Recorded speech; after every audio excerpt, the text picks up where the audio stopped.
American studs spent their hard-earned cash to bring you this review that's totally brash. Is that this biased? Hell no! We're just blown away by this medieval show. Designer Program made something so rad, the most epic build we've ever had. Today we're diving into a special LEGO set from the Bricklink Designer Program, the Forest Stronghold by Taylor Anderson. This was an extra exciting build for us because it was a team effort.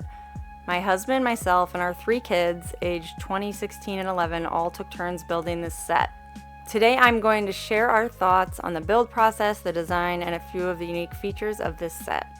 So first off, let's talk about the unboxing experience. We actually bought 2 of these sets and they arrived in separate shipments. However, one of the sets came unsealed straight from LEGO. The shipping box was undamaged, but it was a little surprising to see that it wasn't sealed. The actual LEGO box was not sealed. It didn't impact the build at all, but it's worth noting. It took us about 13 hours to build, and here are all the extra pieces.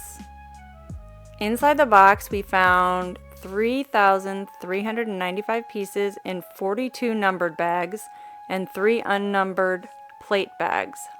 One of the first things I noticed after getting everything out is that it was missing the instruction manual, but then we found this card that gives you a QR code to either download a PDF instructions or the LEGO Builder app. Black Falcon Knights marching below. Little do they know they're about to get owned.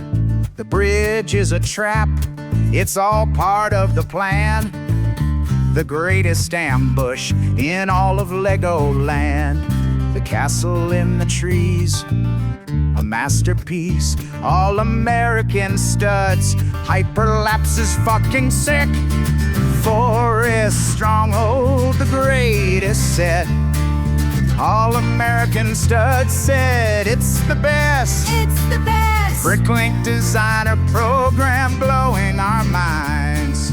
Forestmen in the trees, ready to strike.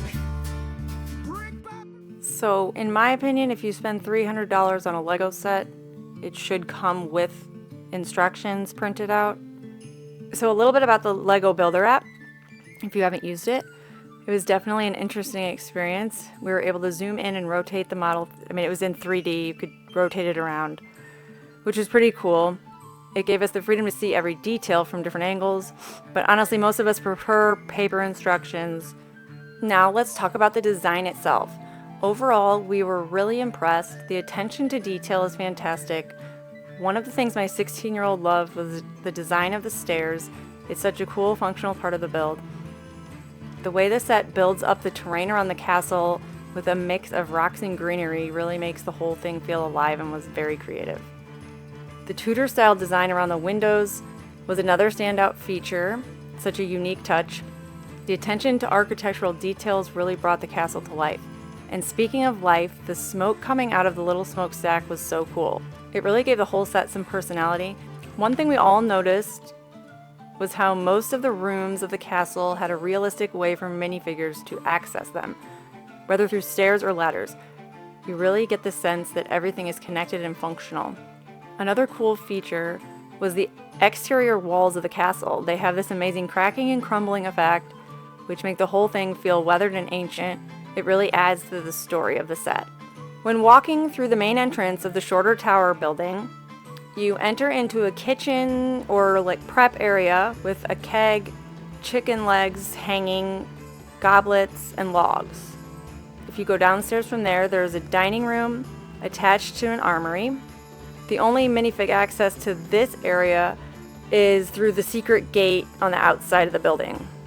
The lower levels in both towers have a short entrance, giving the feeling that it's below ground level. On the top floor, there's a room with a skeleton and cobwebs and a rat.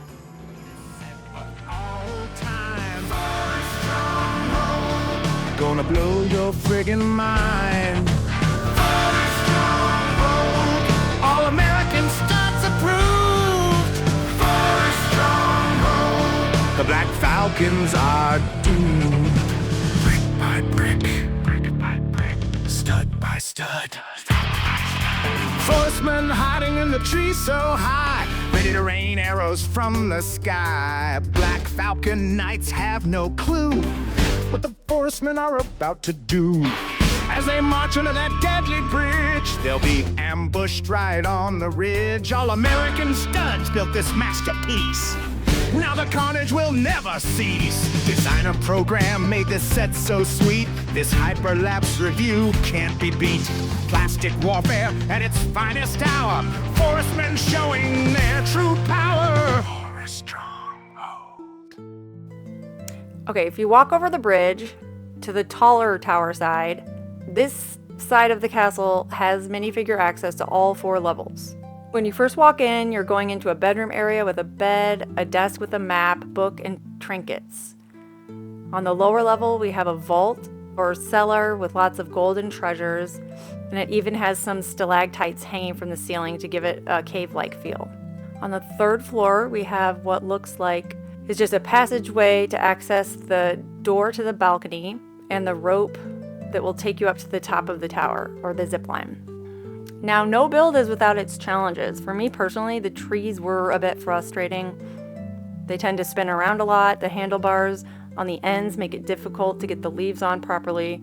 A difficult part to build was the roof peak above the Tudor section, the one with the smokestack. The bar build that supports the smoke needs to fit into the wall and be clipped in place, but the connection of the elements is not very strong, and it was kind of flimsy and fell apart while trying to assemble.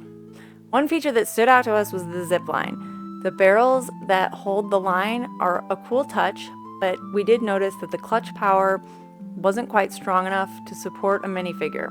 The actual zip line also gets caught in the trees, even if you try to twist the leaves around and move the branches. I couldn't get it to be clear of the trees.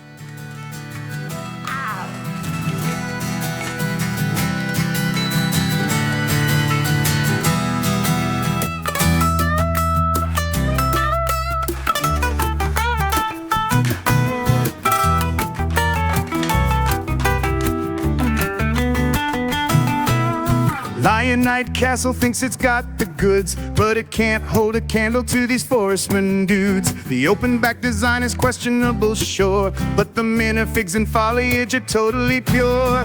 Is it weird to sing about plastic bricks? Hell no, it's the most metal thing there is.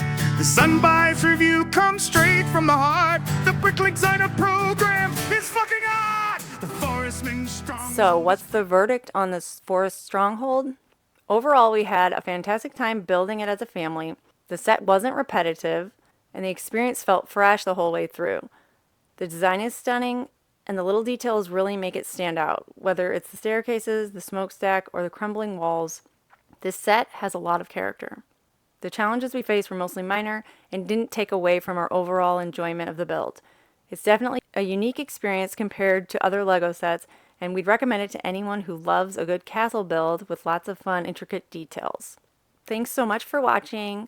If you enjoyed this review, be sure to give it a thumbs up and subscribe for more LEGO reviews and LEGO fun. American stars.